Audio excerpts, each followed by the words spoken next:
Napapansin mo ba na kahit gaano kakasipag, parang may humaharang pa rin sa daloy ng pera sa bahay mo? Parang may kulang o may mali na hindi mo makita.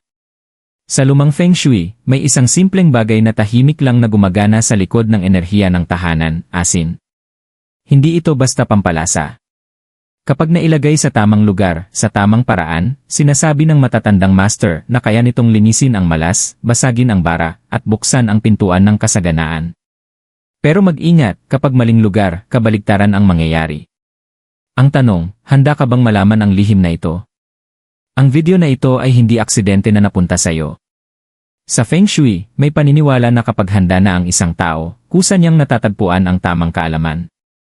Maraming tahanan ang tahimik na nagsasara ng daloy ng pera, hindi dahil sa kakulangan ng sipag, kundi dahil sa naipong mabigat na enerhiya. Sa loob ng daan-daang taon, ginamit ng mga sinaunang Feng Shui master ang asin bilang panlinis ng malas at tagabukas ng swerte. Simple lang ito, pero makapangyarihan kapag ginawa ng may tamang intensyon. Hindi ito ritual na may ingay o palabas. Tahimik itong ginagawa dahil ang tunay na kasaganaan ay dumarating ng hindi ipinagyayabang. Sa video na ito, hindi lang natin pag-uusapan ang isang gawain, kundi ang kwento at dahilan kung bakit sinasabing kayang baguhin ng isang garapon ng asin ang enerhiya ng iyong tahanan. Makinig ng mabuti dahil ang maliliit na detalye ang may pinakamalaking epekto. Sa mga sinaunang panahon, ang paggamit ng asin ay isang matagal ng tradisyon sa mga kultura ng China, pati na rin sa iba pang bahagi ng mundo. Para sa mga Feng Shui masters, hindi lang ito isang ordinaryong pampalasa sa pagkain. Ang asin ay itinuturing na isang cleansing agent, isang espiritual na panlinis na may kakayahang mag-alis ng negatibong enerhiya at magdala ng bagong lakas sa isang bahay. Ayon sa kanila, ang asin ay may kakayahang mag-absorb ng malas at sumipsip ng enerhiya na pumipigil sa pagdaloy ng kasaganaan. Ang kwento ng asin sa Feng Shui ay hindi isang kwentong tinatago o isang lihim na madalas naririnig sa bawat sulok ng bahay. Ito ay isang banal na kasanayan na ipinasa mula sa isang henerasyon patungo sa isa pa. Ayon sa mga sinasabi ng matatandang guro, ang paggamit ng asin sa tamang paraan ay maaaring magbukas ng pinto ng swerte, yaman, at kasaganaan. Ngunit ang bawat detalye ay may kahalagahan, kung saan ito inilalagay, paano ito ipinapasok sa inyong tahanan, at ano ang layunin sa paggamit nito. Noong unang panahon, may mga templo at monasteryo sa China kung saan ang mga pari at guro ay gumamit ng asin upang linisin ang lugar at mapanatili ang kasagraduhan ng espasyo. Hindi lang ito isang ritual, kundi isang paraan ng pagpapanatili ng pagkakaugnay sa espiritu ng kalikasan at ng universo. Kaya naman, ang mga Feng Shui masters ay hindi basta-basta naglalagay ng asin sa kahit anong lugar, may mga itinatagong pamaraan na tanging mga dalubhasa lamang ang nakakaalam. Marami sa atin ang nagsusumikap, nagtatrabaho araw at gabi, pero tila ba hindi tayo umaasenso. Minsan, iniisip natin na kulang na lang ang sipag para magtagumpay. Pero may mga pagkakataon na hindi sa sipag nakasalalay ang ating tagumpay, kundi sa enerhiya na pumapalibot sa atin. Sa Feng Shui, may tinatawag na energy blockage, mga enerhiya na hindi nakikita pero humaharang sa ating daloy ng kasaganaan. Maaaring magtrabaho ka ng mabuti, magtipid, mag-ipon, ngunit kung ang bahay mo ay puno ng hindi balansing enerhiya, ang yaman ay mahihirapan papasok. Ang mga hindi tamang Feng Shui practices, mga kalat, hindi tamang pag-aayos ng gamit, at mga energy drains, tulad ng mga sirang gamit o maingay na paligid, lahat ng ito ay nakakaapekto sa ating buhay pinansyal. Ngunit ang pinakamalaking pagkakamali na hindi alam ng karamihan, ay ang hindi pagkakaroon ng tamang ritual upang linisin ang ating espasyo. Hindi mo kailangang maging isang eksperto sa Feng Shui para baguhin ito. Isang simpleng aksyon, tulad ng paglalagay ng isang garapon ng asin sa tamang lugar, ay maaaring magsimula ng isang malalim na pagbabago sa enerhiya ng iyong tahanan at sa iyong buhay pinansyal. Kaya kung ang enerhiya mo ay hindi alin, kahit gaano ka pa kasipag, baka manatili ka pa rin sa parehong kalagayan. Kung ang asin ay may kakayahang magbukas ng daloy ng kasaganaan, importante na mailagay ito sa tamang lugar. Ngunit ang tanong, saan nga ba? Maraming tao ang nagkakamali ng ilagay ang asin sa hindi tamang lugar at ito ang dahilan kung bakit hindi nila nakikita ang mga pagbabago na inaasahan nila. Sa Feng Shui, may mga partikular na lugar sa loob ng bahay na maaaring magbukas ng swerte at yaman kapag sila ay ginamit ng tama. Ang pinakamahalagang lugar ay ang southeast corner ng iyong tahanan. Kilala ito bilang Wealth Corner, ang bahagi ng iyong bahay na kaugnay sa kasaganaan, yaman, at mga oportunidad sa buhay. Kung ito ang tamang lugar, ang asin ay magsisilbing isang uri ng CK upang buksan ang pinto ng mas maraming swerte at yaman sa iyong buhay. Ngunit may mga bagay na kailangan mong tandaan. Una, ang garapon na iyong gagamitin ay dapat na clear glass, huwag gumamit ng mga garapon na madilim o hindi malinaw.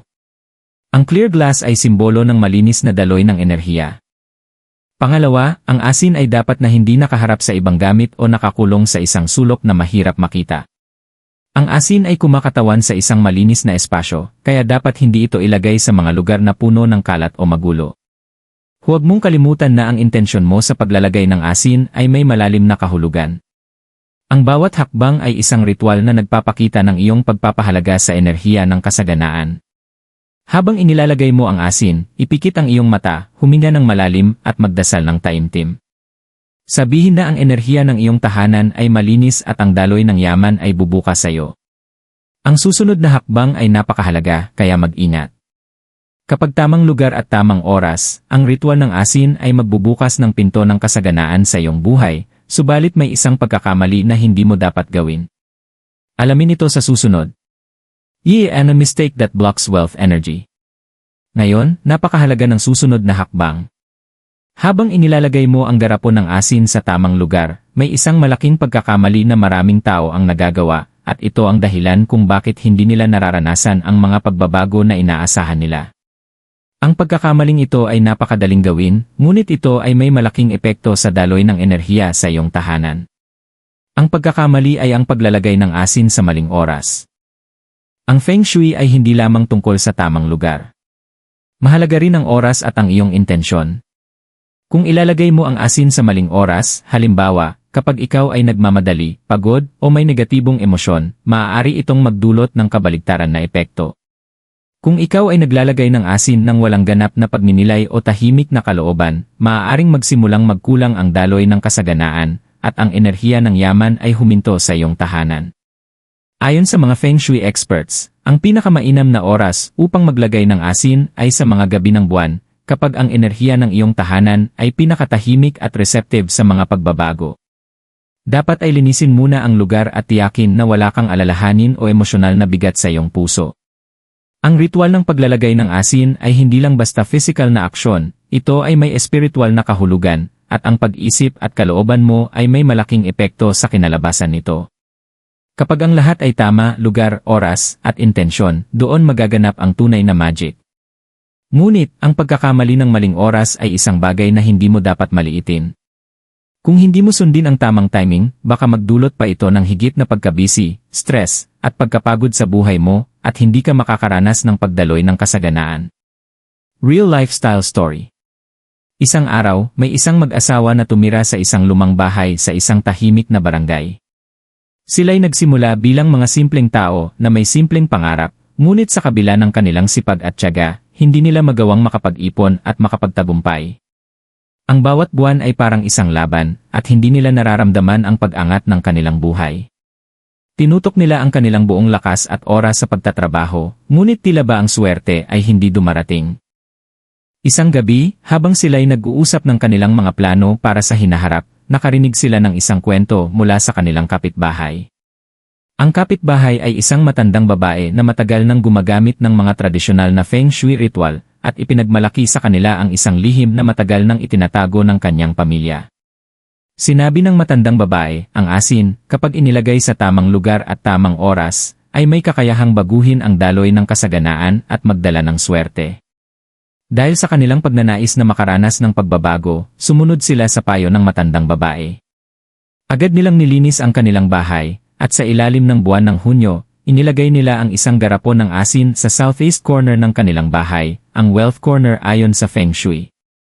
Habang sila ay tahimik na nananalangin, nagdasal sila ng taimtim at humiling ng pagpapala. Kinabukasan, hindi nila inaasahan ang pagbabago. Sa loob ng isang linggo, nagsimulang magbukas ang mga pinto ng oportunidad. Isang matagal ng pautang sa kanilang negosyo ang nakapagbayad ng mga utang, at isang suki nila sa tindahan ay nagbigay ng malaking order na hindi nila akalain. Mas madali ang pagdaloy ng pera sa kanilang tahanan, at sa bawat araw, nararamdaman nila ang hindi kapani-paniwalang swerte at kasaganaan na umaabot sa kanila. Tinutulungan sila ng Feng Shui na magsimula muli, hindi lang sa kanilang negosyo, kundi pati na rin sa kanilang pananaw sa buhay. Ang ritual ng asin ay hindi lamang isang simpleng aksyon. Ito ay naging simbolo ng kanilang pananampalataya sa mas mataas na kapangyarihan at ang pagsunod sa mga sinaunang ritual na may layuning magdala ng kasaganaan at yaman sa kanilang buhay. Ilong ay key takes ampersand signs ay key working. Kapag inilagay mo na ang asin sa tamang lugar at tamang oras, nag-iba ang enerhiya ng iyong tahanan. Pero ang susunod na tanong na siguradong sumasagi sa iyong isipan, gaano katagal bago ko makita ang mga pagbabago? Hindi ito isang instant na solusyon, ngunit may mga senyales na magsasabi sa iyo na nagsisimula ng gumalaw ang enerhiya para sa iyong kabutihan. Ang una at pinakamalinaw na senyales ay ang pagbabago sa iyong kapaligiran. Mapapansin mo na mas magaan ang pakiramdam mo sa loob ng iyong bahay. Ang mga dating hindi pagkakasunduan ay nagsisimulang magbago, at ang mga usapin na matagal nang ipinagpapaliban ay may solusyon na. Baka mapansin mo rin na ang dating mabigat na pakiramdam ng stress at pressure ay unti-unting nawawala. Ang hangin sa loob ng iyong bahay ay nagiging mas malinis at puno ng positibong enerhiya. Ang mga opportunities na matagal mo nang inaasam, gaya ng mga bagong proyekto o dagdag na kita, ay nagsisimulang dumating.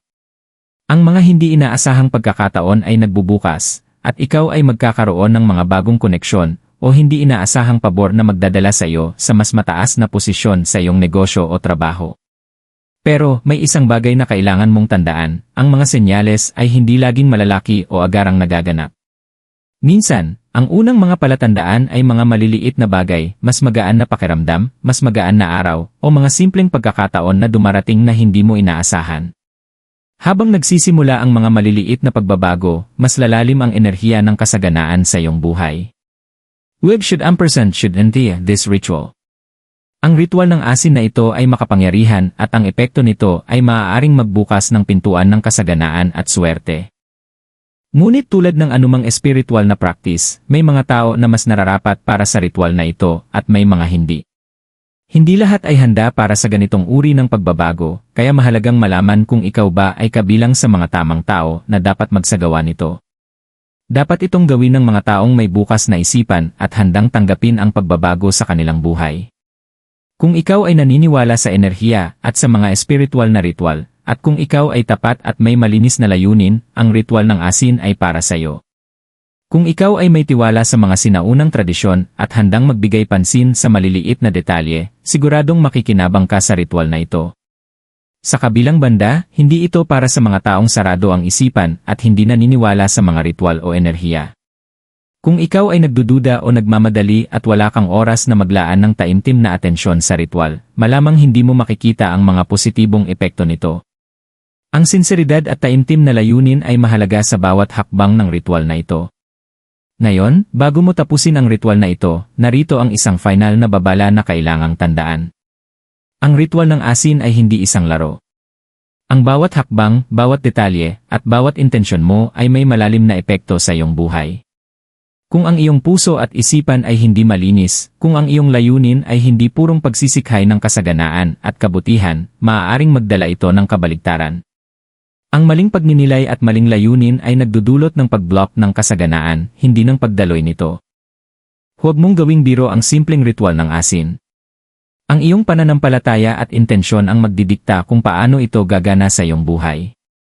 Kung magtutok ka lamang sa material na bagay, at wala kang malasakit sa iyong tahanan, hindi mo mararamdaman ang tunay na epekto nito. Tandaan, ang ritual ng asin ay hindi isang shortcut o magic na basta-basta magpapakita ng yaman. Ito ay isang spiritual process na nagsisilbing paalala sa iyo na ang kasaganaan ay hindi lang tungkol sa pera, ito ay tungkol sa balanse, kapayapaan, at positibong enerhiya sa iyong buhay. Ngayong tapos na ang lahat ng ito, iwasan mong magmadali. Maglaan ng oras para sa iyong sarili, magdasal, at hayaan ang universo na magbigay sa iyo ng tamang pagkakataon sa tamang oras. Ang ritual ng asin ay magbubukas ng pinto, pero ikaw ang magdedesisyon kung paano mo tatanggapin ang biyaya ng kasaganaan sa iyong buhay.